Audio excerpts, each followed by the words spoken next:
"Here!" cried Alice, quite forgetting in the flurry of the moment how large she had grown in the last few minutes, and she jumped up in such a hurry that she tipped over the jury box with the edge of her skirt, upsetting all the jurymen onto the heads of the crowd below, and there they lay sprawling about, reminding her very much of a globe of goldfish she had accidentally upset the week before. "Oh, I beg your pardon," she exclaimed in a tone of great dismay, and began picking them up again as quickly as she could, for the accident of the goldfish kept running in her head, and she had a vague sort of idea that they must be collected at once and put back into the jury box, or they would die. "The trial cannot proceed," said the king in a very grave voice, "until all the jurymen are back in their proper places. All," he repeated with great emphasis, looking hard at Alice as he said so. Alice looked at the jury box and saw that in her haste she had put the lizard in head downwards, and the poor little thing was waving its tail about in a melancholy way, being quite unable to move. She soon got it out again and put it right. "Not that it signifies much," she said to herself. "I should think it would be quite as much use in the trial one way up as the other." As soon as the jury had a little recovered from the shock of being upset, and their slates and pencils had been found and handed back to them, they set to work very diligently to write out a history of the accident, all except the lizard, who seemed too much overcome to do anything but sit with its mouth open, gazing up into the roof of the court. "What do you know about this business?" the king said to Alice. "Nothing," said Alice. "Nothing whatever?" persisted the king. "Nothing whatever," said Alice. "That's very important," the king said, turning to the jury. They were just beginning to write this down on their slates when the White Rabbit interrupted. "Unimportant, your majesty means, of course," he said in a very respectful tone, but frowning and making faces at him as he spoke. "Unimportant, of course I meant," the king hastily said, and went on to himself in an undertone. "Important, unimportant, unimportant, important," as if he were trying which word sounded best. Some of the jury wrote it down important, and some unimportant. Alice could see this as she was near enough to look over their slates, but it doesn't matter a bit, she thought to herself. At this moment, the king, who had been for some time busily writing in his notebook, cackled out, "Silence!" and read out from his book, "Rule 42, all persons more than a mile high to leave the court." Everybody looked at Alice. "I'm not a mile high," said Alice. "You are," said the king. "Nearly 2 miles high," added the queen. "Well, I shan't go at any rate," said Alice. "Besides, that's not a regular rule. You invented it just now." "It's the oldest rule in the book," said the king. "Then it ought to be number 1, said Alice. The king turned pale and shut his notebook hastily. "Consider your verdict," he said to the jury in a low, trembling voice. "There's more evidence to come yet, please your majesty," said the White Rabbit, jumping up in a great hurry. "This paper has just been picked up." "What's in it?" said the queen. "I haven't opened it yet," said the White Rabbit, "but it seems to be a letter, written by the prisoner to somebody." "It must have been that," said the king, "unless it was written to nobody, which isn't usual, you know." "Who is it directed to?" said one of the jurymen. "It isn't directed at all," said the White Rabbit. "In fact, there's nothing written on the outside." He unfolded the paper as he spoke and added, "It isn't a letter after all. It's a set of verses." "Are they in the prisoner's handwriting?" asked another of the jurymen. "No, they're not," said the White Rabbit, "and that's the queerest thing about it." The jury all looked puzzled. "He must have imitated somebody else's hand," said the king.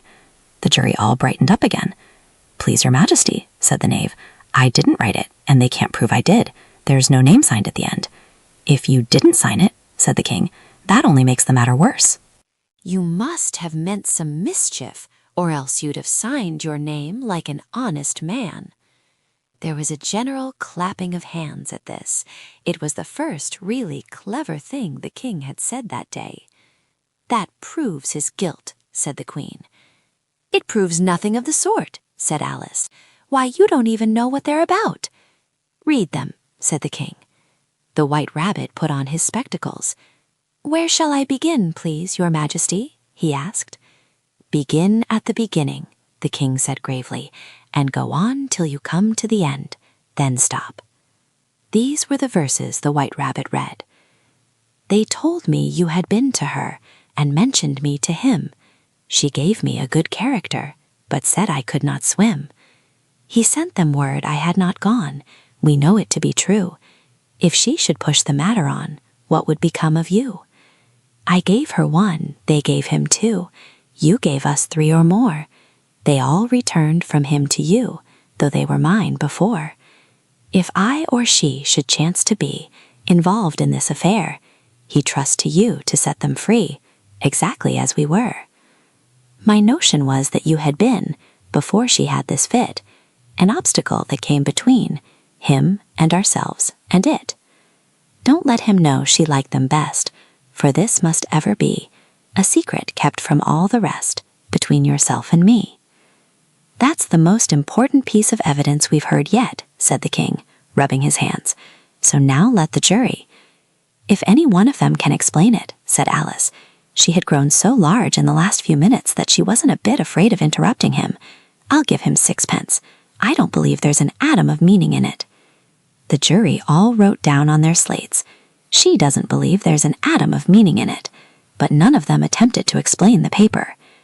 If there's no meaning in it, said the king, that saves a world of trouble, you know, as we needn't try to find any. And yet I don't know, he went on, spreading out the verses on his knee and looking at them with one eye. I seem to see some meaning in them after all. Said I could not swim. You can't swim, can you? He added, turning to the nav. The nav shook his head sadly. Do I look like it? He said, which he certainly did not, being made entirely of cardboard. All right so far, said the king, and he went on muttering over the verses to himself. We know it to be true. That's the jury, of course. I gave her 1, they gave him 2. Why, that must be what he did with the tarts, you know. But it goes on, they all returned from him to you. Why, there they are, said the king triumphantly, pointing to the tarts on the table. Nothing can be clearer than that. Then again, before she had this fit. You never had fits, my dear, I think, he said to the queen. Never, said the queen furiously, throwing an inkstand at the livery as she spoke. The unfortunate little Bill had left off writing on his slate with 1 finger, as he found it made no mark, but he now hastily began again, using the ink that was trickling down his face, as long as it lasted. Then the words don't fit you, said the king, looking round the court with a smile. There was a dead silence. It's a pun, the king added in an offended tone, and everybody laughed. Let the jury consider their verdict, the king said, for about the 20th time that day. No, no, said the queen. Sentence first, verdict afterwards. Stuff and nonsense, said Alice loudly. The idea of having the sentence first. Hold your tongue, said the queen, turning purple. I won't, said Alice. Off with her head, the queen shouted at the top of her voice. Nobody moved. Who cares for you, said Alice. She had grown to her full size by this time. You're nothing but a pack of cards. At this, the whole pack rose up into the air and came flying down upon her. She gave a little scream, half of fright and half of anger, and tried to beat them off, and found herself lying on the bank, with her head in the lap of her sister, who was gently brushing away some dead leaves that had fluttered down from the trees upon her face. Wake up, Alice, dear, said her sister. Why, what a long sleep you've had. Oh, I've had such a curious dream, said Alice, and she told her sister, as well as she could remember them, all these strange adventures of hers that you have just been reading about. And when she had finished, her sister kissed her and said, It was a curious dream, dear, certainly, but now run into your tea, it's getting late. So Alice got up and ran off, thinking while she ran, as well she might, what a wonderful dream it had been. But her sister sat still just as she left her, leaning her head on her hand, watching the setting sun, and thinking of little Alice and all her wonderful adventures, till she too began dreaming after a fashion, and this was her dream. First, she dreamed of little Alice herself, and once again the tiny hands were clasped upon her knee, and the bright, eager eyes were looking up into hers.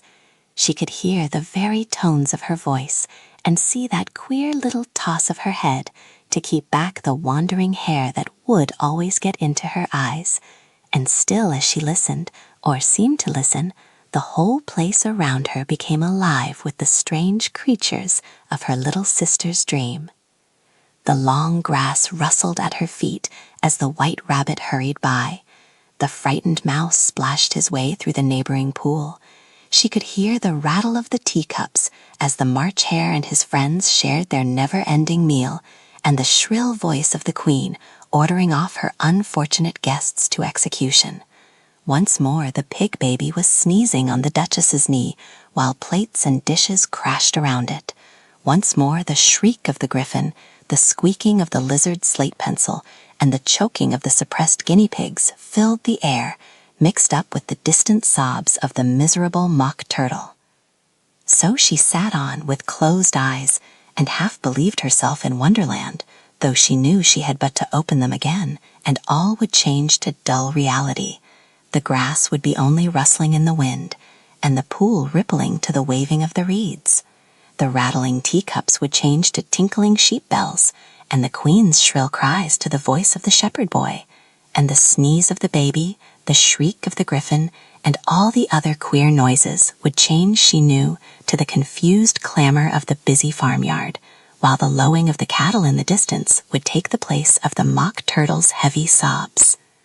Lastly, she pictured to herself how this same little sister of hers would in the aftertime be herself a grown woman, and how she would keep through all her riper years the simple and loving heart of her childhood, and how she would gather about her other little children and make their eyes bright and eager with many a strange tale, perhaps even with the dream of Wonderland of long ago, and how she would feel with all their simple sorrows and find a pleasure in all their simple joys, remembering her own child life and the happy summer days. The end.